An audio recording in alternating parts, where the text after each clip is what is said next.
네, 하나님을 예배하고 기도하는 것은 우리에게 기쁨이고 우리에게 은혜고 우리에게 복인 줄로 믿습니다. 네, 그 사모함이 오늘 여러분 마음속에 충만해서 여러분 마음이 활짝 열리고 하나님의 은혜를 충만하게 받을 수 있기를 바랍니다. 오늘부터 이제 하박국도 3장으로 되어 있기 때문에 짤막합니다. 하박국 하면은 우리도 어감이 좀 이상하잖아요. 우리나라 말로도 좀 비슷하기도 하고 호박국 이런 느낌도 좀 있고. 그런데 하박국, 여태 성경을 읽으면서 여러 사람들의 이름을 우리가 들어봤고 언급을 해봤지만 사실 이런 식의 이름은 별로 없었지요. 약간 좀 외래어풍의 이름이라는 것을 느낄 수 있습니다. 외국식 이름의 느낌이 이 하박국이라는 이름입니다. 그리고 이 하박국이 그래서 아마 외래의 침입을 받아서 외국어의 영향을 이미 받은 때가 아닌가 그렇게 추정을 하게 되는 겁니다. 왜냐하면 하박국서는 무슨 자기가 선지자라는 말 외에는 내가 어느 시대에 살았던 사람이고 누구 왕을 섬겼던 사람이고 이런 언급이 전혀 없어요.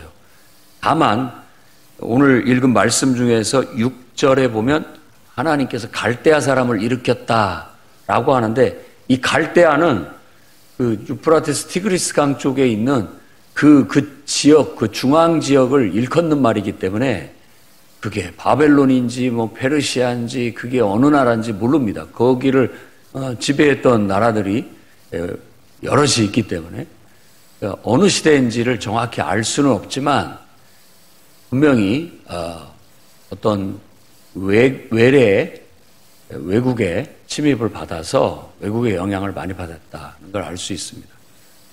다니엘도 바벨론의 포로로 가가지고 다니엘이라는 이름이 엄연히 있음에도 불구하고 다른 이름을 벨드사살 이런 식으로 다른 이름을 외국식 이름을 가진 것 같이 이 하박국도 외국식 영향을 받은 그런 이름일 것이다라고 그렇게 봅니다. 하박국이라는 단어가 히브리어하고 좀 비슷한 단어를 가지고 또 그 의미를 따져보기도 하는데 이게 품에 안다, 포옹이라는 의미를 가지고도 있습니다. 그래서 저도 좀 그렇게 좀 생각을 해보고 싶습니다. 그렇게 됐든 선지자 하박국의 메시지는 하나님께서 그 자식을 품에 안는 그런 행위다. 하나님의 자기 백성, 자기 자녀를 품에 안는 행위다. 열왕기하 4장에 보면 엘리야 이야기가 나오는데 여인이 자식을 낳지 못하니까 네가 자식을 품에 안으리라 했을 때 이 어근이 비슷한 단어를 한번 썼습니다. 그래서 그걸 가지고서 아마 품에 안다라는 그런 의미가 있다고도 볼 수 있겠습니다. 그래서 이 하나님께서 우리를 자녀처럼 품에 안으려는 그런 거, 이게 따뜻하고 좋은 안음도 있지만 때로는 어미하시고 우리를 끌어안기 위해서 매를 대시기도 하시고 하시는 그런 어떤 이중적인 그런 사랑의 끌어안음, 하나님이 어떻게든지 하나님의 백성을 정화시켜서 바르게 만들려고 하는 하나님의 그 끌어안는, 그러니까 하나님의 사랑이라고 표현할 수 있다라고 볼 수 있습니다. 하박국 전체가 그런 내용으로 되어져 있습니다. 자, 일단 2절부터 4절까지 전반부는 바로 이 악한 세상에 대한 탄식 섞인 기도. 그래서 이 하박국서가 전체적으로 시편 같아요. 하나님을 향한 기도 같기도 하고 하나님을 향한 탄식 섞인 찬양 같기도 하고. 그래서 마지막 이제 3장에 가서는 그냥 아예 하기오롯이라고 하는 찬양으로 그냥 이어집니다. 우리 기도가 사실 하나님 앞에 와서 바램, 탄식, 무거운 짐 지고 와서 이렇게 하지만 그 기도가 잘하는 기도입니다. 있는 그대로 나와서 하나님 앞에 우리의 속마음을 털어놓고 내 아픔을 토로하고 있는 그대로를 내 하나님 앞에 쏟아놓고 그럼으로 인해서 우리가 변화받고 돌아가야 돼요. 변화받고. 무거운 짐은 내려지고, 아멘입니까? 예. 우리의 문제는 해결되고 돌아가야 되는 거예요. 해결되고 돌아가는 거예요. 그래서 우리의 탄식이 기쁨의 찬양으로 하나님을 향한 신앙의 고백으로 이어지고 변화될 수 있도록 그렇게 만들어가는 것이 바로 우리의 예배고 기도고 찬양이고 이런 것들이 되는 줄로 믿습니다. 자, 왜 하박국이 탄식을 하느냐? 이것은 하박국이 묵시로 받은 경고인데, 묵시라는 말은 환상이나 꿈이나 환상을 통해서 하나님께 계시를 받았다라는 거고, 경고는 정말 어떤 특정한 대상에게 주신 하나님의 말씀이라는 뜻입니다. 특정 대상에게 주신 하나님의 말씀. 그래서 앞에 우리가 봤던 나움을 통해서 주신 경고의 말씀이죠. 니누에라는 대상을 향해서 여기서도 바로 하나님께서 주신 경고, 이렇게 해서 특정한 대상에게 주신 말씀인데, 여기서 이 특정한 대상이라고 한다면 하나님의 백성이라고 할 수 있습니다. 백성. 하나님을 믿는 자들에게, 이스라엘 백성들에게, 하나님이 택한 백성에게 주신 특정한 하나님의 예언의 말씀이라고 볼 수 있어요. 어느 때까지니까 라고 그렇게 탄식으로 시작합니다. 언제까지? 라는 말은 지금 상황이 굉장히 안 좋다는 말입니다. 이 말 속에 예루살렘의 멸망이, 이 말 속에 성전이 파괴됐고, 또 많은 백성들이 포로로 끌려가서 무진장이 고통을 받고 있는 그런 상황이 펼쳐지는데, 하박국이 특히 이 예언 자체가 시편과 같고, 또 하나님을 찬양하는 찬양과 같고, 또 기도와 같다라고 봤을 때, 이 사람이 혹시 성전에서 섬기던 레위인, 그러니까 그쪽 계통의 사람이 아니었겠는가라고 봅니다.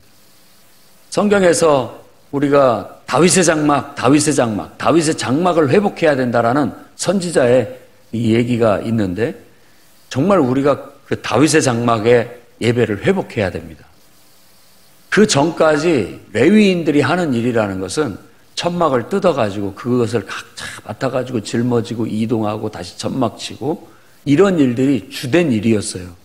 그런데 이제 한 곳에, 예루살렘이라는 곳에 딱 그것이 정착을 해버리니까 할 일이 없어진 거예요. 레위인들이. 그때 다윗이 생각한 것은, 왜 레위인이 할 일이 없느냐? 하나님 앞에 찬양하는 일이 너희들이 해야 할 일이다. 옛날에는 짐을 지고 행진하는 일이었다면 이제 너희들은 하나님의 영광을 위해 하나님의 이름을 짊어지고 찬양을 해라 라고 해서 찬양을 하게 만들었던 거예요. 다윗의 장막 하면 항시 찬양이 울려 퍼지는 예배, 이것을 떠올리게 했던 거예요. 그래서 그걸 회복해야 된다라고 얘기한 겁니다. 우리도 예배를 회복해야 됩니다.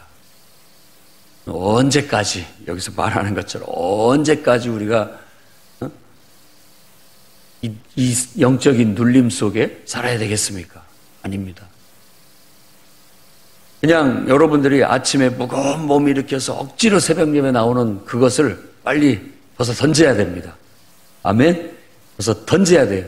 그냥 막 가고 싶어가지고 그냥 벌떡 일어나가지고 그냥 너무나 기쁘게 막 달려가듯 하나님 앞에 달려가서, 왜? 찬양하고 싶어서 기쁘게.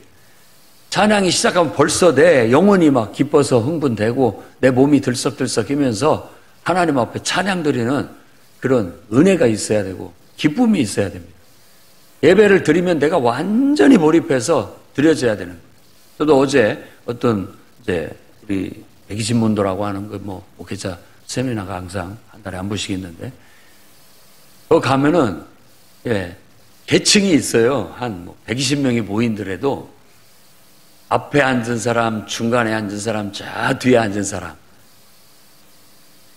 저는 이제 가가지고 좀 일찍 가서 앞자리에, 앞그룹에 앉았어요. 앞그룹에 앉아서 오니까는 앞에서 찬양 인도하면 인도하는 대로 그냥 동화가 쉽게 돼서 같이 따라가는 거예요. 같이 찬양하면 같이 박수치고 또 같이 손 들고 일어서라면 일어서고 같이 막 하나가 돼서 전혀 뭐 내가 그러려고도 해서가 아니라 별 방해가 없이 이렇게 했어요. 근데 점심 먹고 잠깐 어떤 분과 얘기를 나누다가 좀 늦게 가다 보니까 당연히 뒤쪽에 앉았어요. 근데 마음이 안 좋아요. 저 앞자리를 가야 되는데 눈치가 보여서 못 가는 거예요. 늦게 와가지고. 그런데 벌써 찬양을 하고 기도를 드리는데 산만해요. 뭔가가 자꾸 보이고 의식이 돼요. 앞사람들이 보이고 사람이 보이고. 그래서 앞자리에 앉으라고 하는가 보구나. 그래서 그냥 아무 생각 없이 동화될 수 있는 앞그룹이 있고 그 다음에 중간 그룹이 있고 저 뒷그룹은 산만합니다. 산만해요. 물론 안 그렇다면 하나님께 영광. 그건 하나님의 은혜인 거예요. 그럴 수 있으면 더 그렇게 하도록 해야 되겠고 앞에 앉으나 뒤에 앉으나 우리는 항상 지성소로 나아가야 된다. 그런 느낌이에요. 마치 내가 하나님을 예배하는데 가까이 하나님 더 가까이 가서 정말 하나님 은혜를 마리아가 마르다의 섬김을 통해서 예수님 무릎팍 앞에 앉아가지고 은혜 받으려고 그 앞에 앉은 것처럼 우리는 어른이 됐든 아이가 됐든 그 정도의 은혜를 사모하는 마음으로 예배를 사모하고 하나님 앞에 간다면 그게 다 해결되는 방법이에요. 비법입니다. 하나님의 은혜를 받고 축복을 받는. 예배 하나 드리는 게 뭐 대수냐라고 생각하실지 모르지만 하나님의 백성들은 매일 예배를 드려야 됩니다. 제가 은혜를 회복하고 은혜를 받고 이렇게 보니까 아니 저녁 시간이 재미가 없어요. 예배를 안 드리니까. 월요일 날도 그렇고 화요일 날도 그렇고 예배를 드려서 찬송하고 막 기도하고 말씀 듣고 하는 게 기쁨이 막 있었는데 그거 안 하고 뭐 이러려고 하니까 재미가 없는 거예요. 아무 재미가 다른 재미는 재미가 아니에요. 그건 뭔지 모르게 이거 허접한 재미? 아무것도 아니다라는 느낌이 들어요. 이런 시간을 보내는 바에 내가 차라리 교회 가서 예배 드리겠다. 왜? 그냥 기쁘게 찬양을 드리고 싶고 하나님 말씀을 막 꿀쏘기 같은 말씀을 듣고 싶은데 내가 저런 허접한 시간들을 이렇게 보내고 있다는 게 한심하게 느껴지는 거예요. 여러분들도 그렇습니까? 여러분들도 그러기를 바랍니다. 예배가 너무 귀한 거예요. 그런 은혜의 공급과 활력을 통해서 우리가 살아야 되는데 지금 하박국 선지자가 보니까 언제까지입니까? 이 침체된 분위기가 언제까지입니까? 이 예배도 못 드리는 이 지긋지긋한 상황들이 찬양도 마음대로 못 부르고 이런 상황이 언제까지 지속된단 말입니까? 탄식 섞인 의침을 하고 있는 거예요. 여러분의 영혼도 혹시 이런 탄식을 하고 있을지 모르겠습니다. 하나님의 품 안을 그리워서 자식을 품에 안았던 그 하나님께서 우리를 안아주셨던 그 은혜의 시간이 그리워가지고 그 사모함 때문에 언제까지 내가 이렇게 예배도 못 드리고 기도도 제대로 못하고 찬양도 제대로 못하고 이렇게 살아가야 된단 말입니다. 이런 탄식이 나올지 모르겠습니다. 그의 눈앞에 보이는 것은 어찌하여 내 눈에 보는 것이라고는 죄악, 보는 것이라고는 폐역, 이런 것들만 내 눈에 보인단 말입니까? 탄식하고 있는 거예요. 여러분이 그냥 삶을 삽니다마는 다 살아야 됩니다. 내가 해야 할 일, 직장도 다녀야 되고 사업도 해야 되고 일을 해야 되니까 또 그것을 나쁘게 보지 않습니다. 그런 속에서 믿지 않는 세상 속에서 악을 보고 또 거기서 스트레스를 받고 여러 가지 폐역한 것들을 보면서 그런 것들만이 아니라 빨리 가서 하나님을 예배하고 싶다. 빨리 가서 하나님을 기쁨으로 찬양하고 싶다. 하나님 꿀송이 같은 말씀을 내가 듣고 싶고 읽고 싶고 먹고 싶다. 이런 마음을 가진 지금 하박국의 마음을 여러분들도 느껴보시기 바랍니다. 그리고 또 탄식 섞인 말이 4절 말씀에 보면 율법이 해이하고 정의가 전혀 시행되지 못하는구나 라고 탄식을 하고 있습니다. 하나님의 말씀이 전혀 삶에 영향을 미치지 못해요. 말씀이 능력이 아니야. 성도들은 그저 복음의 능력으로 살고 말씀의 능력으로 살고 성령의 능력으로 살아야 되는데 성도들의 삶에 말씀이 해이해져 버리니까 아무 능력이 안 나타나는 거예요. 말씀이 능력이 돼야 돼요. 여러분들은 지금 기록된 성경을 읽고 있습니다. 기록된 성경을 읽고 더 이 말씀이 살았고 운동력이 있으면 그 기록된 말씀 속에서 성령의 감동을 받아서 여러분에게 주어진 말씀이 있어야 됩니다. 그저 성경 기록된 성경 구어책 읽듯이 읽어나가는 데만 급급해 갖고는 말씀의 능력이 뭔지 모릅니다. 말씀의 능력이 뭔지 몰라요. 그런데 내가 은혜가 있고 성령의 역사하면 말씀을 읽으면 그 말씀 속에서 감동이 돼가지고 기록은 안 돼 있는데 그 속에서 하나님의 말씀이 보인다니까요. 깨달아지고 느껴지고 그러니까 이 말씀이 너무 좋은 거예요. 아무리 감동적인 드라마보다 더 좋아요. 여러분한테 지금 선택하라고 여러분 드라마 보실 겁니까? 예배 드릴 겁니까? 저는 예배 드리랍니다. 예배가 더 감동이 있으니까. 찬양이 더 감동이 있고 말씀이 더 감동이 있고 기도가 더 감동이 있으니까 나는 오히려 내 영혼은 더 그게 더 달콤하고 그게 더 끌려요. 그 정도 되면 말씀의 능력이 있는 겁니다. 해이한 게 아니에요. 듣기는 듣는 것 같은데 나하고는 무관하고 아예 그것도 없어가지고 아예 성경을 국어책같이 읽기라도 해야 되는데 그것마저도 없어요. 성경에 뭐가 기록되어 있는지도 모르고 아니 그 속에서 막 하나님이 나에게 막 경고의 말씀처럼 내게 주어지는 말씀마저도 없으니 도대체 우리는 뭘 먹고 산단 말입니까? 우리 영혼은 배고파가지고 기진맥진해가지고 이제는 허기진 것도 다 잊어버렸고 무감각해져 버렸고 곧 영혼이 생명이 끊길 것 같이 간당간당 하는데도 그 심각성을 깨닫지 못하고 있는지도 모른다는 거예요.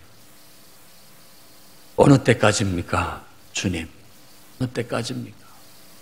이 나라, 이 백성, 이 교회 어느 때까지 이래야 됩니까? 라는 탄식 섞인 탄식이 이어집니다. 그러자 5절부터 11절까지가 하나님 말씀의 응답입니다. 기도를 하면 하나님께서 뭐라고 나를 보고 말씀하시는 것 같아요. 우리가 기록된 성경 말씀을 읽으면 그냥 읽지만 그 읽는 그 중간중간에 하나님께서 막 나에게 어떤 말씀을 주신다니까요. 응답이라는 게 나를 향해서 하나님 말씀하시는 듯한 음성이 들립니다. 너 깜짝 놀라게 될 것이다. 놀라고 또 놀라게 될 것이다. 하나님께서 주신 응답이에요. 왜? 내가 갈대아 사람을 일으켰다. 이미. 갈대아 사람을 일으켰다. 이 레위인이든 하나님의 종이든 이 선지자 하박국이 보는 눈도 똑같아요. 하나님의 눈이에요. 그게. 탄식 섞인 하나님께서 그 기도가 하나님의 마음을 움직이시고 그 하나님께서 그에게 응답하시고 말씀을 주시는데 갈대아 사람을 일으켰다. 왜? 이들을 심판하고 이들을 경계하기 위해서다. 다시 얘기한다면 이 백성들의 악을 다 정화하기 위한 것이다. 분명히 모든 위험과 어려움은 예루살렘 멸망, 성전 파괴, 이 나라의 모든 어려움들은 외부적인 요인도 분명히 있습니다. 하지만 지금 하박국이 바라보고 있는 건 내적 요인이에요. 이 백성들의 영적인 무기력, 이 영적인 무기력, 영적인 나태함, 이런 것들을 하나님께서는 이 백성을 위해서 내가 그들을 일으켜갖고 내가 그들로 무시무시하게 너희들을 치게 했다. 그들은 얼마나 대단한지 두렵고 무섭고 당당하고 위험이 있고 표범처럼 빠르고 독수리가 먹이를 낚아채는 것처럼 낚아채는 자들이다 라는 거예요. 왜 이와 같은 갈대아 사람을 일으켜서 사람과 왕과 귀족들, 방백들을 다 점령하게 만드느냐. 그들은 바람처럼 몰아쳐서 죄악들을 범하게 될 것이다. 자기 백성 이스라엘, 자기 백성이, 택한 자기 백성이 자꾸만 하나님을 믿는 믿음으로 살려고 않고 세상 사람 닮아가려고 하는 거예요. 세상 사람을, 다른 이방 나라를 닮아가려고 하는 거예요. 그들이 우상성이니까 야, 쟤들은 우상을 섬겨서 잘 되는가 봐. 나도 한번 해볼까? 그 안 믿는 사람들이 하는 방식을 답습하고 쫓아가는 거예요. 야, 쟤들은 저렇게 악랄하게 하니까 잘 되는구나. 나도 똑같이 악랄하게 해보자. 똑같이 닮아가는 거예요. 그래서 하나님께서 그래, 그러면은 내가 제대로 한번 보여주겠다. 그 악랄하고 우상 섬기는 그들의 모습을, 그들의 횡포를 제대로 보여주겠다 하고 갈대아 사람을 일으켜서 그들을 보여준 거예요. 그들은 하나님 백성이 어설프게 악랄하고 어설프게 우상 섬기고 어설프게 세상적인 지혜로 막 살아가려고 하잖아요. 세상 사람들은 훨씬 더 강합니다. 그들 앞에 그걸 갖고 경쟁을 하려고 하면 완전히 짓밟혀버리고 맙니다. 그걸 지금 얘기하는 거예요. 여러분, 하나님 믿는 우리가 세상 사람들하고 똑같이 해가지고 이겨먹으려고 생각하면 오산입니다. 그들은 뱀처럼 지혜로워요. 정말로 세상은 훨씬 더 강합니다. 훨씬 더 강해요. 나훔서를 통해서 하나님께서 깨우치시고 경계하시고 우리를 정화시켜내고 우리를 다시 온전케 만들고자 하는 것은 뭐냐? 니들이 누군지를 알아라. 그들은 믿음으로 사는 내 백성이다. 세상 사람처럼 사는 방법을 택한다면 세상에 내가 보내줄게. 내가 보냈어요. 가가지고 그 세상 안 믿는 사람처럼 똑같이 죄 짓고 우상 섬기면서 한번 멋대로 해봐라. 하지만 우리 영혼은요, 그렇게 악랄하게 할 수가 없어요.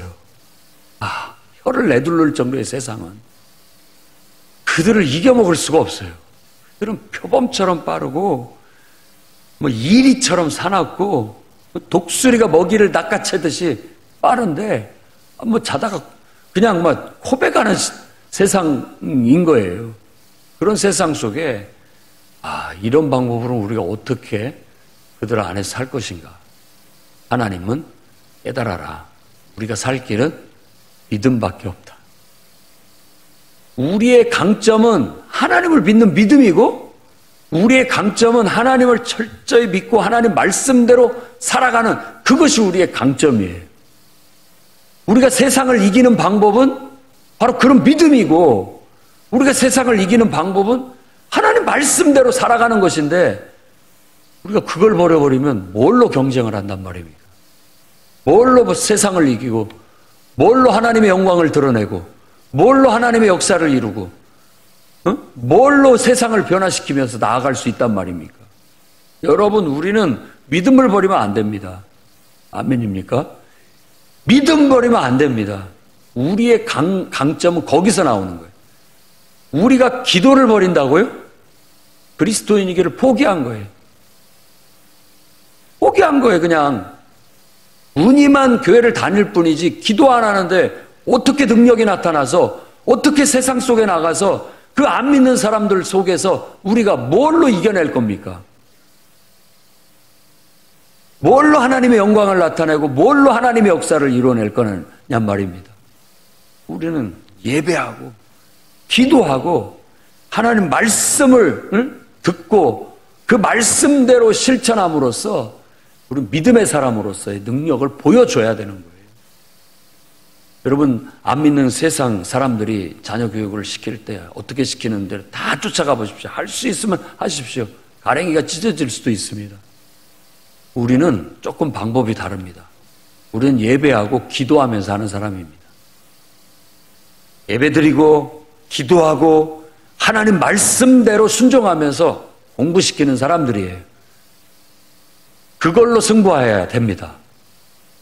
결과가 다 좋지 않다 할지라도 우리는 믿음으로, 오직 믿음으로 나아가는 사람이라는 거예요. 그걸 알아야 됩니다. 그걸 깨닫지 못하면 하나님께서 지금 우리를 매질하시고 우리를 향해서 경고의 말씀을 주시고 깨우치시는 이 말씀을 전혀 못 알아듣는 거나 똑같은 거예요. 말씀에 반응을 한다면 우리는 그래서 하나님께서 우리를 깨우치시려고 이런 어려움을 주시는구나. 내 힘으로 하니까 안 되게 하시는구나. 내 생각대로 하려고 하니까 안 되는구나. 넘어지게 하시는구나. 오히려 하나님 앞에 그렇게라도 깨닫게 해주신 하나님께 감사드리고, 그래, 나는 믿음으로 사는 사람이야. 세상 사람 같이 살지 않아. 세상 방법으로 하지 않아. 나는 기도로 하는 사람이야. 나는 하나님 믿고 하나님 앞에 믿고 기도하고 하나님 앞에 먼저 하나님을 예배하고 공부하고 내가 하나님 앞에 하루도 빠짐없이 기도하고 예배하고 직장 생활을 하고 또 사업을 하고 남들은 직장 생활 잘하게 해달라고 잘되게 해달라고 하나님을 앞에 나와서 기도하지만 나는 정반대야. 하나님을 잘 예배하고 하나님 앞에 기도할 수 있게 해달라고 부수적인 직장 생활을 잘하게 해달라고 기도하는 것이고, 남들은 사업 잘되게 하려고 예배드리고 기도한다고 하지만 나는 정반대야. 하나님의 영광을 위해서 하나님 앞에 예배드리고 기도하기 위해서 사업이 잘되게 해달라고 나는 그렇게 기도하는 사람이에요. 믿음으로 사는 사람은 완전히 다릅니다. 지금 하나님의 백성이 그런 내적인 잘못된 것을 갖고 있기 때문에 하나님께서는 무시무시한 자꾸만 세상을 의지하고 인간적인 방법으로 하는데, 그래, 네가 의지하는 세상이 어떤지 보여줄게. 네가 의지하는 사람들이 어떤 모습인지 내가 보여줄게 하고 아예 세상 속에다 집어넣는 거예요. 그래서 거기서 깨지고 터지고 완전히 그러면서 우리는 정말 하나님의 백성답게 살아야 되는구나 라는 걸 깨닫게 만드는 겁니다. 아무리 우리가 하나님 믿는 사람이 저 세상 사람 같이 굴려고 해봐도 그들보다 잔인하거나 강해지지 못합니다. 저는 여러분들이 하나님 말씀을 붙잡고 다시 서기를 바랍니다. 우리의 강점은 하나님을 믿는 믿음에 있다고. 우리의 힘은 하나님을 예배하는 데서 나온다고.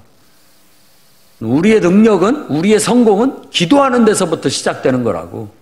믿음을 갖고 마음을 다하고 힘을 다해서 뜻을 다해서 하나님 앞에 예배하고 기도하며 나아감으로 하나님께서 여러분들에게 하시고자 하시는 일들이 이루어질 수 있기를 바랍니다. 그러면 여러분들은 세상 그물에 걸리지 않을 겁니다. 세상 낚시에 낚이지 않게 될 것입니다. 오히려 하나님께서 여러분들을 일으켜서 하나님의 빛을 드러내시기 위해서, 하나님의 영광을 드러내시기 위해서 여러분을 높이시고 여러분 하는 일들을 잘되게 하시고 여러분들이 하나님의 영광을 드러내는 도구로 쓰여지게 될 줄로 믿습니다. 꼭 그런 삶을 사시기를 주의 이름으로 축원합니다.